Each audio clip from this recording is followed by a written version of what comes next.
Hi friends, welcome back to our channel smart Geethu vlogs. ఈరోజు video వచ్చేసి Swarnagiri temple visit అండి. ఈ మధ్య కాలంలో ఎక్కువ ఉన్న పేరు స్వర్ణగిరి, హైదరాబాద్ పరిసర ప్రాంత ప్రజలకి. సో మన గుడి ఎంట్రన్స్ చూసుకున్నట్టయితే బ్రహ్మరథం ఒకటి ఉంటుంది, బ్రహ్మదేవుడి విగ్రహంతో పాటు. సో ఎక్కడ చూసినా అద్భుతమైన కళా ప్రదర్శన అయితే మనం చూడవచ్చు. ఈ గుడికి మంచి అనుభూతి అయితే కలుగుతుంది అనమాట. ఎందుకంటే ఒకే ప్లేస్లో ఎన్నో వేల సంఖ్యలో విగ్రహాలను అయితే మనం చూడవచ్చు అనమాట. ఇది మనకి ప్రధాన ద్వారం అనమాట. సో స్టెప్స్ ఎక్కలేని వాళ్ళకి పక్కన నడిచి వెళ్ళే విధంగా కూడా మనకి స్లాంటింగ్ పొజిషన్లో ఏర్పాటు చేశారు. ఇది ఎంట్రన్స్లో ఉండే వెంకటేశ్వర స్వామి వారి పాదాల దర్శనం. ఇక్కడ క్షేత్రపాలకుల విగ్రహాలు మనం చూడవచ్చు. ఎంట్రన్స్లో పాదాల పక్కనే ఉంటాయి అన్నమాట. సో ఇది అనమాట మనకి మెయిన్ ఎంట్రన్స్. చూసుకున్నట్లయితే మనకి 10 మండపాలు దాకా ఉంటాయండి పైకి ఎక్కే దానికోసం. మొత్తం 108 స్టెప్స్ ఇంక్లూడ్ చేసుకొని ఉంటుంది. ఇది 10 మండపాలు ఏంటంటే ఒక మన స్వామివారి యొక్క 10 అవతారాల కిందగా చెప్పుకుంటారు. సో ఒక్కొక్క మండపానికి ఒక్కొక్క అవతార విగ్రహం, పాలరాతితో తయారు చేసిన విగ్రహాలు అయితే ప్రతిష్ఠించారు.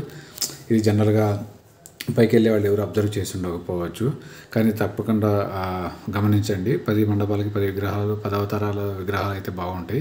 ఇది మన స్టెప్స్ ఎక్కగానే పైన ఉంటుందన్నమాట. పైన మనకి ఎట్లా ఉంటుందంటే మనకి తూర్పు గోపురం ద్వారా మనకి దర్శనం లోపలికి వెళ్ళే అవకాశం ఉంటుంది. దాని పక్కన మనం టికెట్లు కొనుక్కునే ప్రదేశం, అంటే ఫోన్లో డిపాజిట్ చేయటం, ఇవన్నీ ఉంటాయి అన్నమాట. సో ఇక్కడ మనకు చూసుకున్నట్లయితే మనకి పగటిపూట కంటే రాత్రిపూట విజిట్ ఎక్కువ చేస్తున్నారు మన భక్తులైతే. ఎందువల్ల అంటే నైట్ బాగా లైటింగ్తో కళకళలాడుతుంది కాబట్టి. ఇక్కడ చూసుకున్నట్లయితే మనకి ఆంజనేయ స్వామి విగ్రహం కనపడుతుంది. ఇది 35 ఫీట్స్ ఉంటుందంట. ఏకశిల మీద చెక్కించారు. సో అటు పక్కనే చూసుకున్నట్లయితే మనకి కోనేరు కూడా ఉంటుంది. కోనేరులో మనకి జలనారాయణుడు ప్రతిష్ఠించారండి.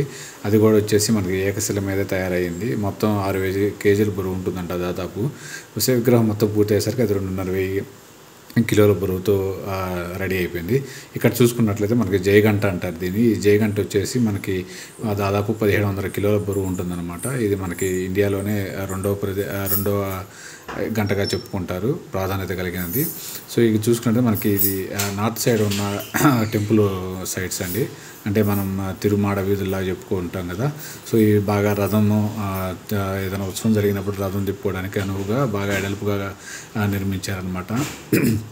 ఇక్కడ మనకి చూసుకున్నట్లయితే కోనేరు చుట్టూరు 4 మండపాలు అయితే ఉన్నవి. ఈ 4 మండపాలు 4 వేదాలకి ప్రతీకగా చెప్తూ ఉంటారు. సో ఇదైతే చూసేదానికి చాలా అద్భుతంగా ఉంటుంది ఈ జలనారాయణుడి విగ్రహం అనేది. ఎందుకంటే మనకి చుట్టుపక్కల అంతా మండపాలతో కలిసి మధ్యలో కోనేరు ప్రతిష్ఠించి విగ్రహం కూడా ఆకాశం వైపు చూస్తున్నట్లు ఎంతో మనోహరంగా చెక్కబడింది అనమాట.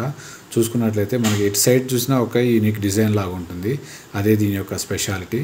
సో ఈ విగ్రహం కోసం అయితే మనం ఈ మధ్య ఇన్స్టాగ్రామ్లో, యూట్యూబ్లో ఎక్కువ ట్రెండ్ అవుతుంది ఈ వీడియో, అదే మన కోనేరు గురించి.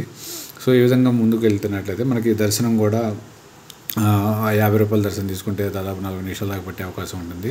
సో మనం 12 లోపుగా చేరుకోగలిగినట్టయితే క్యూకి దర్శనం అయితే ఈజీగా అయిపోతుంది.